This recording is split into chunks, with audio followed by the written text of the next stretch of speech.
नमस्ते मुलांनो, आपण बरेच दिवसानंतर भेटतोय कारण तुम्हाला सरावाची आता गरज आहे। परीक्षा 25 एप्रिलची 23 मे ला गेली आहे आणि वाईट वाटून घ्यायचं कारण नाही। अधिक सरावाला वेळ मिळालेला आहे, त्या संधीचा फायदा करून घ्यायचा आणि अधिकाधिक प्रश्नपत्रिका सोडवायच्या आणि त्याच्यासाठी आपली यशोदीप प्रकाशनाची पुस्तकं जरूर मागवायची। आता आपण डायरेक्ट मुद्द्याला सुरुवात करणार आहोत, वर्णानुक्रम। खरं तर वर्णानुक्रम वर्णमालेमध्ये थोडासा आपण घेतलेला आहे, परंतु आता डीप मध्ये मी उदाहरण सांगणार आहे। डायरेक्ट मुद्दा लक्षात घ्यायचा आहे। वर्णानुक्रम म्हणजे आपणाला डिक्शनरी पाहण्याचं स्किल यावं, शब्दकोश पाहण्याचं स्किल यावं, यासाठी हा प्रश्न प्रकार आहे आणि सर्व स्पर्धा परीक्षांना आहे तो समजून घ्यायचा आहे। तर आपली जी 14 खडी आहे ती लक्षात घ्यायची। क का की की कु कु क्रू, दुसऱ्या उकारानंतर क्रू, के क्या कै को क कौ कम कहा, या पद्धतीने आपण आपली 12 खडी लिहितो। परंतु याच्यामध्ये आपणाला फोड केल्यानंतर आपण काय करतो, अनुस्वार नंतर आहे आणि म्हणून आपण अनुस्वाराला शेवटी टाकतो। तर तसं न करता कोणता नियम वापरायचा, कशा पद्धतीने आपण शोधायचं हे आपण लगेच बघणार आहोत। आता असा जर साधा प्रश्न असेल, कुदळ, कॅट, किनारा, क्रुश आणि कॉलर, पहिला सगळीकडे क आहे, त्यामुळे आपल्याला इथे फोड करण्या जशी केली तशी गरज नाही। मग आता याच्यामध्ये पहिल्यांदा कुदळ, कॅट, किनारा, क्रुश आणि कॉलर याच्यात पहिला कोण येतो बघा। क वाला आहे नाही, का वाला आहे नाही, पहिल्या वेलांटीचा आहे म्हणजे किनारा आला पहिल्यांदा 1 नंबरला। त्याच्यानंतर किनाऱ्यानंतर दुसरा वेलांटी आहे नाही, पहिला उकार आहे कुदळ, दुसरा उकार आहे नाही, क्रू वाला आहे 3 नंबर, के वाला आहे नाही, क्या वाला आहे 4 नंबर आणि कॉलर 5 नंबर। अशा पद्धतीने आपण हे क्रमांक द्यायचे, परंतु हे शब्द सरळ खाली लिहून घ्यायचे। म्हणजे किनारा, कुदळ, क्रुश, कॅट आणि कॉलर असे शब्द लिहायचे आणि लिहिल्यानंतर मग डावीकडून दुसरा कोणता, उजवीकडून दुसरा कोणता, मध्यभागी कोणता शब्द येईल, या प्रकारचे प्रश्न आपणाला सोडवता येतात। आता डावीकडून म्हणजे आपली डावी आणि उजवीकडून म्हणजे सुद्धा आपली उजवी, तो प्रश्न प्रकार आपल्याला सोपा आहे। आता या 4 शब्दांचा आपणाला वर्णानुक्रम लावायचा आहे, मंगळ, मुंगूस, मंडाले आणि माकड।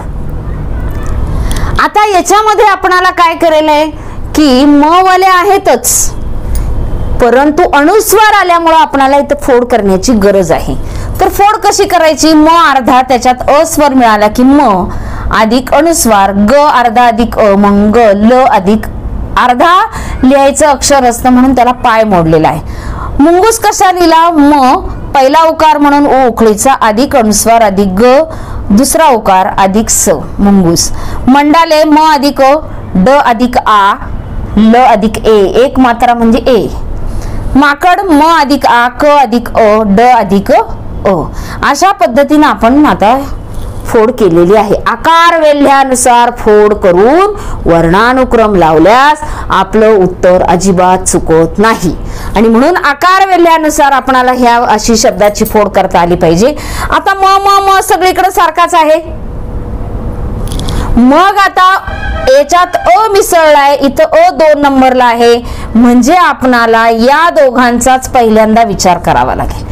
3 नंबरला काय अनुस्वार, इथे 3 नंबरला अनुस्वार, 4 नंबरला काय ग, इथे काय आहे ड, मग अगोदर कोण येणार ग, म्हणजे मंगल हा पहिला शब्द येणार, दुसरा कोण येणार मंडाले येणार। आता मंडाले आणि मंगल संपला। आता मुंगूस आणि माकड मध्ये म मध्ये उ मिळवलाय, म मध्ये आ मिळवलाय, स्वरामध्ये आ आधी येतो का उ आधी येतो, अ आ इ ई उ म्हणजे आ आधी येतो म्हणून माकड आधी आणि मग मुंगूस। बघा आपण काय केलं असतं, माकड आधी लावला असता का तर अनुस्वार नंतर आहे शेवटी इथे, तसं नाही, कारण त्याच्यात अस्वर मिसळलेला असतो आणि म्हणून तो अगोदर येतो.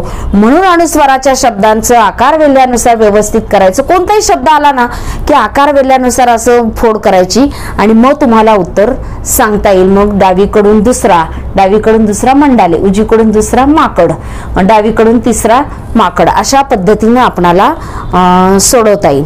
आता याच्यावर आधारित एक प्रश्न जरूर येणार आहे आणि ते 2 मार्क आपल्याला घालवायचे नाहीत. याच्या खाली जो स्वाध्याय दिला जाईल तो बिनचूक तुम्ही सोडवायचा आहे आणि पहिल्यांदा आकार वेल्यानुसार प्रत्येक शब्दाची फोड कशी करायची ते याप्रमाणे शिकायचं आहे. आता भ्र शब्दाची फोड कशी करायची? भ्र, तर बघा, भ अधिक र अधिक अ, याला असं भ्र जोडाक्षर, अशा पद्धतीनं फोड करायला शिका, म्हणजे तुम्हाला वर्णानुक्रम सोपा जाईल. इथून पुढेही लक्षात ठेवा. हा व्हिडिओ तुम्हाला आवडला असेल लाईक करा, शेअर करा आणि यशोदीप शिष्यवृत्ती मार्गदर्शन चॅनलला सबस्क्राईब करा आणि यशोदीप प्रकाशनाची पुस्तके जरूर वापरा. वेळ वाढलेला आहे त्यामुळे आपला ऑनलाईन कोर्स जरूर जॉईन करा आणि यशाचे भागीदार नक्की व्हा आणि काही अडचण आल्यास फोन जरूर करा.